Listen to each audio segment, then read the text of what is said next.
All right, guys, welcome back to another video. If you saw the first one, I just got off the train and I'm going to get down quickly and show you how I'll grab a quick shot here in the train station. So again, let me jump into the Movement Pro camera app. And also, by the way, this video is sponsored by the guys down from Samson.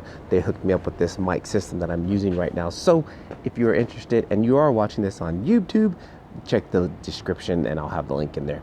But enough of the jibber jabber. Let's jump into the Movement Pro app here. So far, I'm pretty cool. It's a pretty cool app. Let me see if I can flip the. What did I do again? This is like my first time really kind of getting into it here. Let's flip. Let's see if I can flip the screen around. All right, cool. So again, down here, which is really cool. I thought about this app. It has the S19. I can control my speed, which is very cool here. So for example, shutter speed. I can go to a longer exposure here.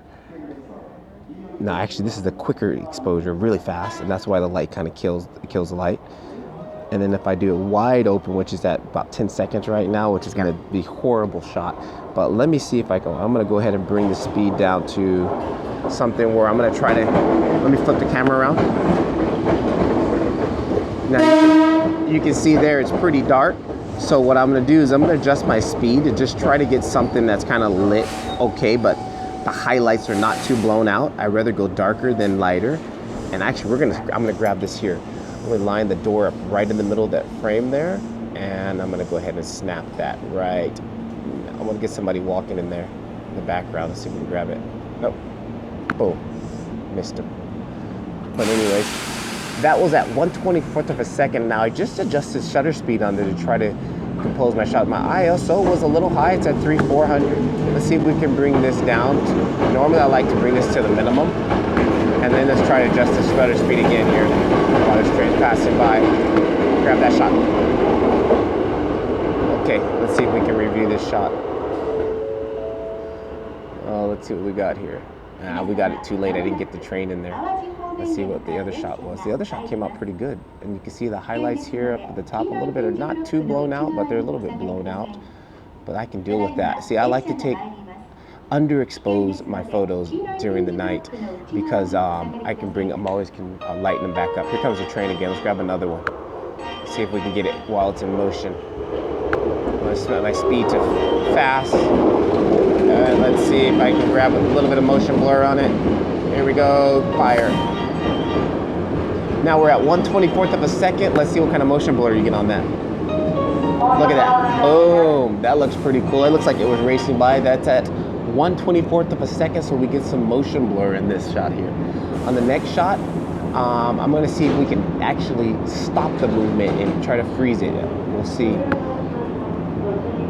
Let's see here. So I know that if I want to stop it, I want it to be faster than 24 seconds.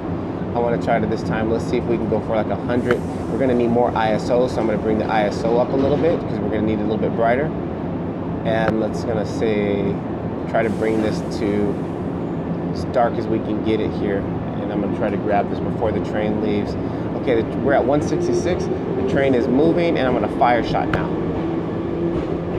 Okay, now let's look at what it looks like with 166. And a little bit less motion blur. Not too bad, but hey, we're experimenting. We're practicing. I like that. But anyways, I'm going to delete that one because that one's not that great. Now this does also, right now I'm saving in JPEG. Let's back out here.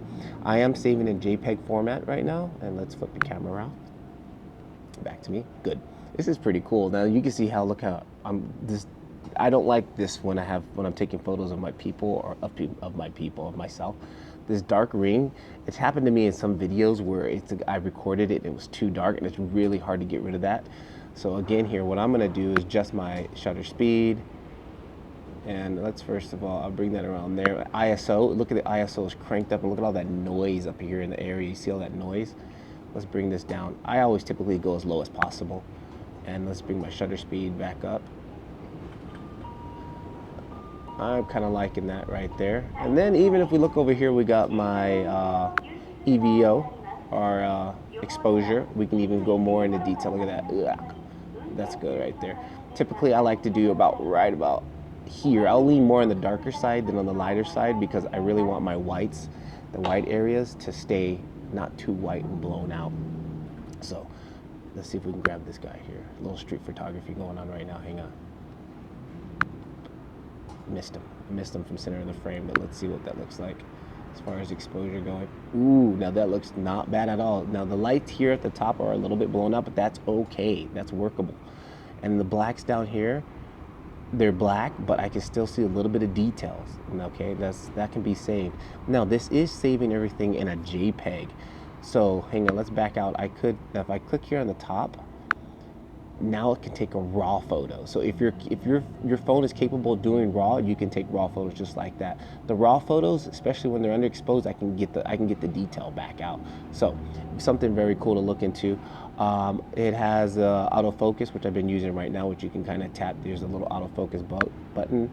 But if we switch here, then we can go into manual focus. You know, let's see if I can check it out here. Checking out my shoes. Boom, nice and tight. So very cool. Again, let me flip the camera around. Let's see how it looks on the front. Now my front camera doesn't have I don't have the option to focus on my front camera, so that does not work. So you can see here I'm moving it, doesn't work. So it's exactly, most cameras, you know, your front camera is the weaker of the two cameras, and you'll have less options on your front camera. So keep that in mind. Auto white balance. Now the one thing I don't like about this auto white balance, the first time I messed with this and I changed it, and like I basically had to restart the app because the colors were just so off. So for right now, I'm not going to mess with that. But just to quickly show you here, we also have a timer, which is fantastic when you want to put the phone down and you want to take pictures of yourself or something. 3 seconds. I like that. 10 seconds, and just your normal standard. Here it's grayed out because I'm not using the flash because I'm using the front-facing camera. But if I also switch to the back, you have the option for the flash, which I never use. I never use flashes. And here my ratio, which I always use, my grids. This is the grid I'm using right now. That's like a tighter grid, but I'm going to I use this standard grid all the time. And let me see if I can bring my, okay, well, I just hit this button. Now you can see, here's the auto white balance. It was not auto, it's in manual right now. Adjusting that, which can be, let me see if I can get the focus back.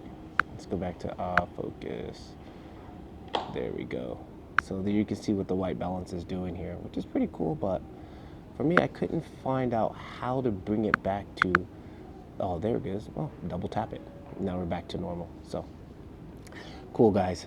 Yeah, guys, I'm getting this, the Moment app. It's a little bit of a new app I'm getting into here. And again, I'm going to start showing you guys some photos of how I do my photos, which is pretty cool that I can actually use the screen capture program while I'm using the camera, which I thought was fantastic. Cheese.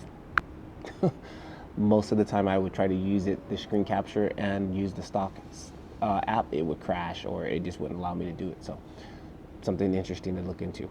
But anyways, enough of the jibber jabber. Patrick LeVar, stay tuned. If you guys are watching this on YouTube, don't forget to sub and subscribe. If you're watching this on IGTV, I also post these on YouTube.